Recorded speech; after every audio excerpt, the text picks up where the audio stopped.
Bah oui, bonjour Laurence, vous allez non pas nous réapprendre à dessiner, mais nous redonner l'envie de dessiner quand vous nous aurez convaincus qu'effectivement ça nous permet de mieux vivre, de mieux communiquer tout simplement. Et de mieux se comprendre aussi. C'est le sketchnoting, c'est la grande vogue dans les entreprises en ce moment. Sketch, c'est les dessins, l'esquisse, une ébauche. Noting, c'est les notes évidemment. C'est remettre le dessin au service de notre intellect. Parce qu'on l'avait un peu oublié, le dessin, c'est l'héritage de notre enfance et on le perd petit à petit.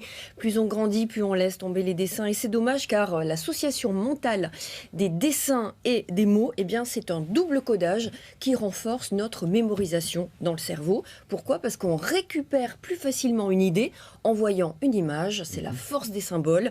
Les symboles sont universels et le dessin est plus évocateur que le mot parce qu'il symbolise et le symbole nous parle profondément dans notre intimité. Alors aujourd'hui, grande mode, dans les entreprises, on appelle ça le graphic recording. Oui. Vous voyez dans les séminaires d'entreprise, on présente des graphiques, des fresques pour présenter des grandes stratégies. Des stages de sketchnoting sont organisés. On en a suivi un avec les auteurs de ce livre justement qui sort en ce moment. Elle est psychologue du travail, il est formateur et nous avons rencontré des stagiaires. L'ABC du sketchnoting, c'est le griffonnage. Tu commences à libérer ta main, mais sans besoin de le montrer à qui que ce soit. Ce n'est pas visible par les autres. Lorsque tu commences à soigner tes notes et à mettre des éléments qu'on va voir maintenant, ça devient plus, on va dire, partageable. Il y a un peu plus de technique et on est en sketchnoting. Quel est l'intérêt que vous y trouvez pour vous personnellement, dans l'exercice de votre travail ou personnellement ?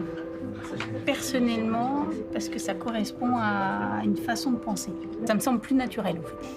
Ça m'a servi pour des entretiens d'embauche, ça m'a servi pour expliquer des idées, pour communiquer.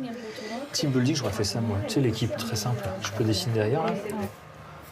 Et à la limite, s'ils sont contents, c'est encore mieux.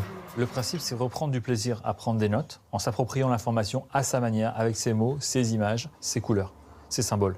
C'est une façon non linéaire, ce qu'on appelle, c'est-à-dire qu'on n'est pas on spatialise l'information, on la met dans différents endroits, on se libère un peu des codes du linéaire, on essaie de prendre du plaisir parce qu'on utilise l'imagination, la fantaisie. C'est ça. L'irrationnel ? L'émotionnel plutôt. Mais moi, la difficulté que j'ai, c'est de les retranscrire en dessin. Parce que je ne sais pas dessiner un lapin.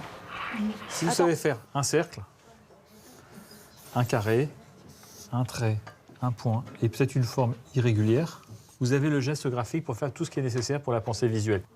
Et si on ne sait pas dessiner un lapin, on peut peut-être savoir dessiner une carotte qui fait penser à un lapin. Donc par association, on va prendre d'autres choses. J'ai essayé de représenter mes thèmes préférés, qui sont donc au départ le rugby, donc avec une représentation d'un poteau de rugby. Là, en fin de compte, c'était par rapport à ce qu'on avait fait avant. Et donc là, après, ça a été de les mettre en dessin, enfin essayer.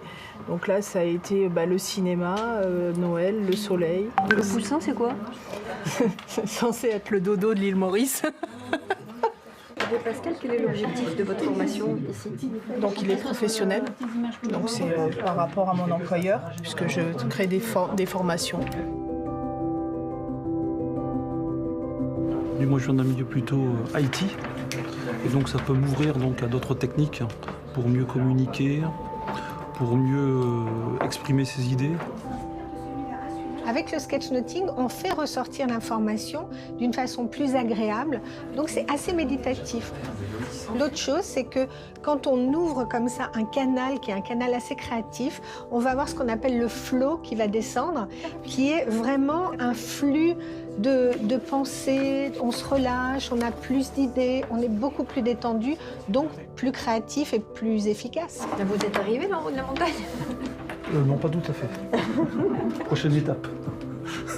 Oui, on retrouve le sens des mots, donc l'importance de l'écriture, en fait. Voilà, et c'est ce qu'on apprend dans ce livre, le positive sketching, parce qu'il nous aide à communiquer, il nous aide aussi à aller mieux. Il y a des petits exercices. Si Laurent vous dit dessinez votre belle-mère ou dessinez votre patron, tout de suite, il y a un groupe d'idées qui va vous venir à l'esprit. Il y a une synthèse de pensée qui va arriver, et puis vous allez dessiner en fonction de ce que vous pensez vraiment, en fait. C'est ça qui est intéressant. Ce n'est pas que ludique. Ce n'est pas que ludique, on passe de la pensée linéaire à une pensée visuelle. visuel. Et on peut se créer une petite bibliothèque comme ça, une bibliothèque visuelle de dessins et de pictogrammes pour vous aider Ou d'hiéroglyphes à résumer. aussi. Si on vous veut. connaissez les Égyptiens, ouais, vous pouvez.